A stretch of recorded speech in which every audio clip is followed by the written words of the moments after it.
Olá turma, aqui é o professor Davi e hoje vamos fazer a explicação com algumas correções no que for possível do PET volume 4, semana 1 de Educação Física dos nonos anos. Esta semana vamos identificar os espaços comunitários que conhecemos e frequentamos, bem como reconhecer as formas de vivências e interações sociais e culturais relacionadas às diversas práticas corporais. Logo de início temos um texto que traz aqui o conceito de sujeito histórico, cultural e social. Expressões essas que visam delimitar o tempo, espaço e formas de ação desse sujeito no mundo. Na sequência, temos que espaços comunitários de cultura e lazer, além de proporcionar a convivência comunitária, a manutenção e fortalecimento de redes de sociabilidade, podem ser também espaços para a prática de atividades corporais.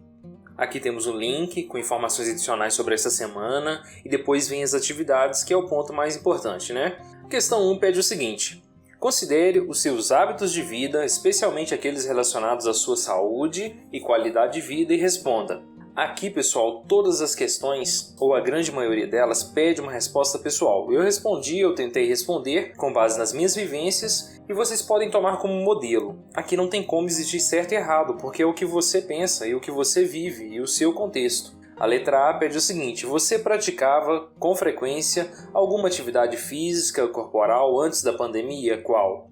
Aqui as possibilidades de resposta é sim ou não, né? Sim, eu praticava, ou não, eu não praticava. E no meu caso, eu pratico e praticava corrida. E eu coloquei a resposta aqui para vocês, apenas como exemplo. A letra B: essa atividade era praticada em qual espaço? Individualmente ou com outras pessoas? Tomando como exemplo o que eu respondi no anterior e respondendo agora, essa atividade é praticada em espaços públicos, como praças e avenidas, né, que é a corrida de rua tradicional mesmo. Pode ser feita de forma individual ou coletiva.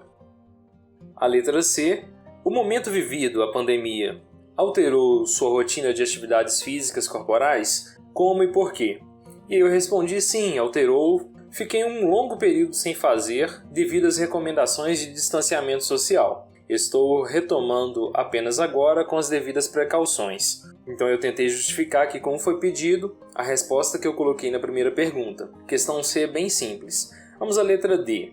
Na sua rotina atual, quais são os hábitos e atitudes que cultiva e quais são as atividades realizadas, parece que faltou um S aqui, e que contribuem para a sua saúde e qualidade de vida? E aí eu coloquei uma resposta bem pessoal. Tenho me exercitado, realizado o esporte que eu me proponho a fazer, que é a corrida. Tenho tentado ser otimista e positivo, quanto às atitudes que eu tenho tentado ter. E sempre procuro realizar atividades como leitura, cursos, entre outros. A ideia é que sempre ocupar um pouco a cabeça da gente para poder ir levando as coisas de forma mais agradável, mais tranquila, com mais saúde e mais qualidade. Vocês aqui devem responder então tudo que vocês fazem, seus hábitos e atitudes, e as atividades que você realiza para contribuir para a sua saúde, para o seu bem-estar e para a sua qualidade de vida, tá certo? A letra E pede o seguinte: você acredita que as práticas corporais vivenciadas nas aulas de educação física ao longo de sua trajetória escolar ofereceram conhecimentos e repertório para que você possa praticar alguma atividade física ou corporal com autonomia? Ou seja, que você consiga realizar sozinho, que você tenha controle do que você está fazendo?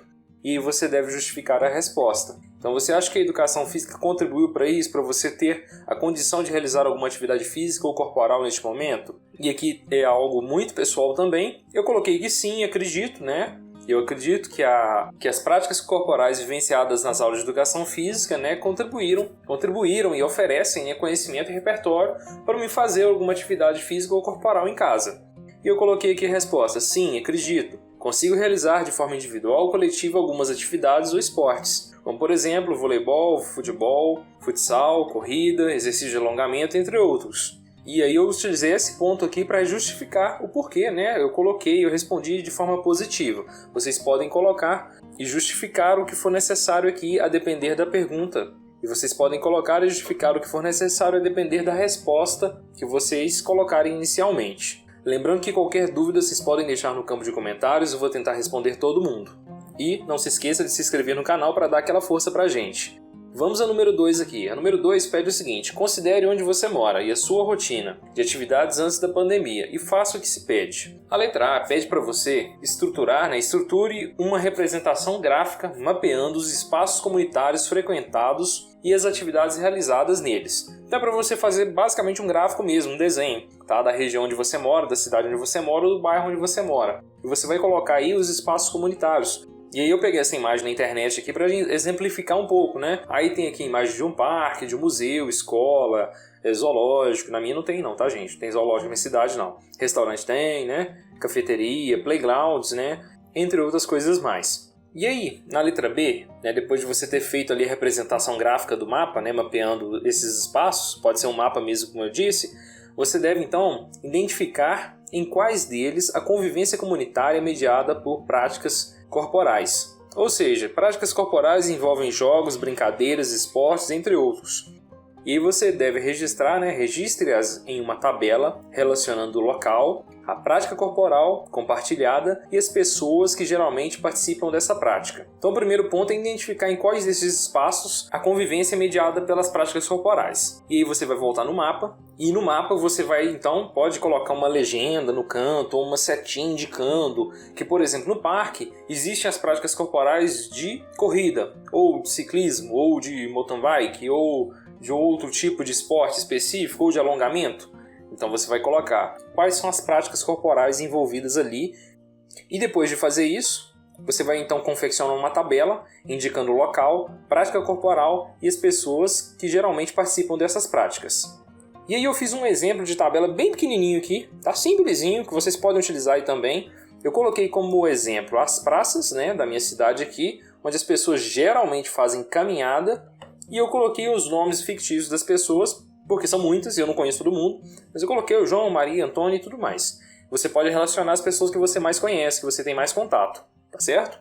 As academias ao ar livre, eu coloquei que as práticas corporais envolvidas ali são os exercícios físicos, e eu coloquei o nome das pessoas, igual a Felisberta, a Antonieta, tá? São nomes fictícios, é só para construir a questão mesmo. Coloquei aqui um playground, que é aqueles parquinhos, onde as crianças ficam lá no escorregador, nas gangorras, entre outros. E eu coloquei aqui, né, que as práticas corporais são brincadeiras recreativas, e eu citei uns nomes aqui, né, Cremildo, Josebar, Agripina, e aí vocês podem colocar de quem vocês conhecem mesmo. Aqui eu coloquei apenas como exemplo. Então depois de confeccionar a tabela, né, o local, prática corporal e a pessoa, você vai para a letra C. Reflita e responda. As pessoas relacionadas na questão anterior possuem características ou habilidades específicas? Quando você observa lá, vamos voltar na tabela, que nas praças, o pessoal que realiza caminhada, eles têm alguma característica ou habilidade específica? Você consegue notar alguma coisa? Ah, ele é mais forte, mais fraco, é mais magrinho, mais gordinho, e aí? Quais são as características que essas pessoas possuem? Aí você deve anotar. E na sequência, pela sua resposta, você avalia que as práticas corporais são vivenciadas de maneira inclusiva ou seletiva?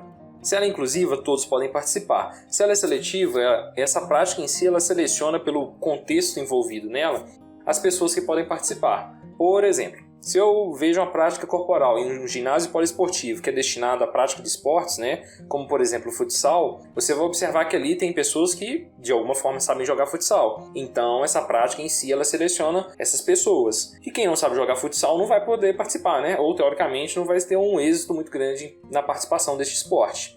Espero que deu para entender essa relação. E aí o que eu coloquei de resposta aqui? Respondendo a primeira parte, né, se as pessoas possuem alguma característica ou habilidade específica. Eu coloquei que sim, né, possuem, que pode ocorrer de ter isso no contexto de vocês aí, ou não possuem. E se eu respondi que sim, que elas possuem, eu devo complementar então, né, para deixar a resposta um pouco melhor. Possuem esta ou aquela característica, tá certo? Se eu coloquei que não possuem, não há o que completar aqui. Eu acho que fica ok desse jeito. Respondendo a segunda parte, né, pela sua resposta anterior, se você avalia que essas práticas corporais vivenciadas podem ser inclusivas ou não, ou seletivas, e eu coloquei o seguinte: as práticas corporais vivenciadas nestes espaços são inclusivas, pois todos podem participar sem nenhuma restrição ou discriminação. Esse é o primeiro modelo, a primeira forma de responder, trazendo como práticas inclusivas. A segunda forma é: as práticas corporais vivenciadas nestes espaços são seletivas, participam apenas os que possuem esta ou aquela característica. Como eu citei do futsal anteriormente, né? Então fiquem à vontade para construir a resposta de vocês. Não tem como aqui ser uma questão certa ou errada, é uma resposta pessoal, então vocês podem construir neste modelo que vai dar certinho para fazer. Número 3 pede o seguinte: vivenciamos um momento em que nossos espaços de convivência e interação social foram alterados e que os ambientes digitais se potencializaram.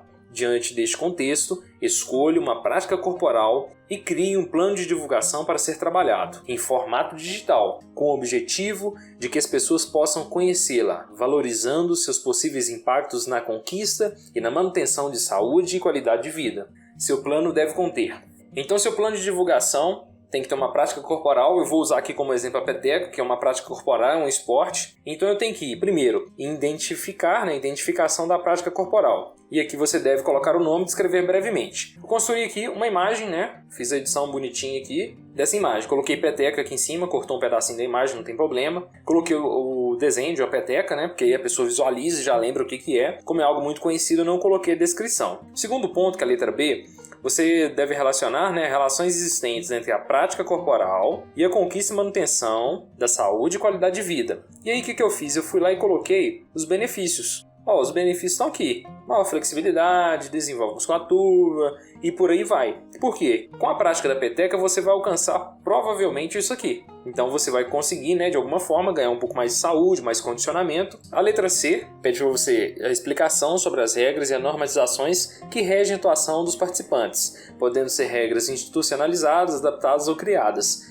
Eu coloquei aqui algumas regras, como se joga, Pode ser individual, 1 contra 1, ou em duplas. É necessário ter uma rede, uma peteca, um espaço para realizar o jogo. Eu não fiz a descrição longa aqui porque a peteca é algo que muitos conhecem. Mas aí vocês podem colocar minuciosamente as regras de como se joga. E a letra D pede para você, oriente sobre adaptações possíveis para a vivência dessa prática corporal no contexto dos dias atuais, de forma segura e de acordo com as normas vigentes. Eu coloquei apenas aqui adaptações, não escrevi porque não ia caber mais, mas vocês podem utilizar, por exemplo, a adaptação de regras. Principalmente o que não tem muitas pessoas para brincar ou o espaço não é apropriado, vocês podem então adaptar. Em vez de fazer a peteca cheia de regras de forma tradicional, faz ela adaptada, um jogo apenas interativo, de lançar a peteca de um lado para o outro, sem se preocupar com pontuação e por aí vai. Vocês podem utilizar a criatividade para fazer as adaptações e anotar.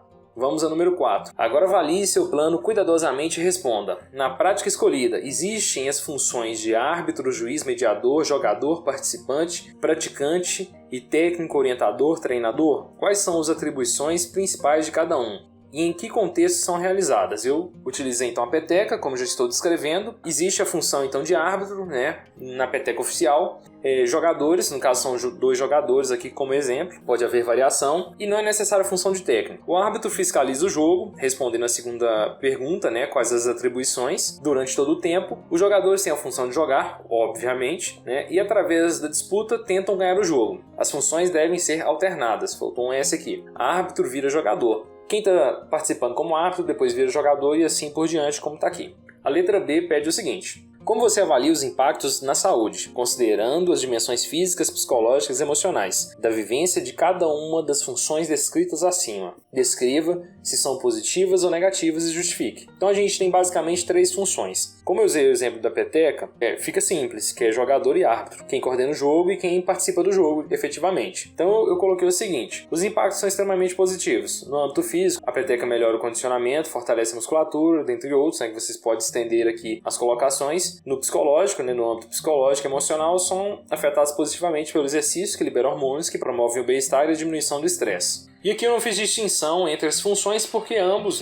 participam tanto quanto o árbitro quanto o jogador e vice-versa. Vocês podem colocar a descrição de forma detalhada para cada uma das funções, mas geralmente são as mesmas a depender da prática corporal que você colocou. Na letra C, quais adaptações podem ser feitas nas regras e normatizações da prática escolhida para que ela proporcione saúde e qualidade de vida para todos os envolvidos? Detalhe, descreva-as detalhadamente. Então aqui, primeiro ponto, como eu estou trabalhando com a peteca desde o início, uma forma de pensar mais em saúde e qualidade de vida é restringir as regras, porque aí você torna a atividade mais lúdica, com menos regra, com menos pontos de dificuldade para a execução dela. E eu coloquei como resposta diminuição das regras a ponto de torná-la uma atividade recreativa com múltiplos participantes.